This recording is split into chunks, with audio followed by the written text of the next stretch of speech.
matin, toujours dans les Protéphilim, nous abordons les différents cas au respect que l'on doit avoir vis-à-vis des Tfilin et surtout aux différents éléments notés dans la halakha à propos d'une personne qui aurait fait tomber cette Tfilin, ce qui malheureusement peut arriver.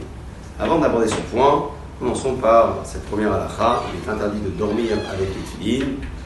Dormir, lorsqu'on parle de dormir, c'est Shinat Keva, c'est un vrai sommeil, un sommeil dans lequel une personne ne peut pas se contenir, ne risque de ne pas faire attention aux Tfilin qu'elle porte à ce moment-là. S'il s'agit simplement d'un petit somme sur le bras par exemple, vraiment quelques minutes, halakha considère qu'à partir du moment où le Tfilin est complètement recouvert, avec le talit ou autre chose, ce sera permis. Pour le deuxième cas, on parle d'une personne qui aurait fait tomber cette Tfilin à même le sol. Initialement, halakha considère que lorsqu'une personne fait tomber un Tfilin par terre, sans la pochette bien entendu, elle doit jeûner. Puisque maintenant, Yardahul Shalaolam, le monde s'est affaibli, halakha autorise de racheter ce jeûne avec de la tzedaka. Combien de tzedaka? Le prix d'un repas. Certains vous diront 5 euros, d'autres diront 10 euros, 20 euros.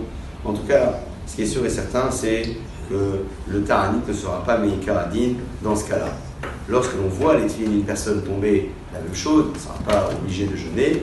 Par contre, lorsque on a malheureusement assisté à la chute d'un Sefer Torah, initialement, c'est marqué dans la halakha que tout le kahal présent doit jeûner.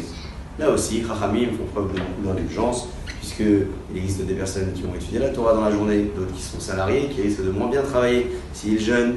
Dans ce cas-là, donc, il est bon et même souhaitable, non pas simplement de racheter le jeûne avec de la tzedaka, mais d'organiser un taranit pour que ce soit une demi-journée, une journée entière d'études, sans parler de futilité, de telle sorte à ce que le jeûne qui était initialement exigé soit racheté, boukhim, tihim.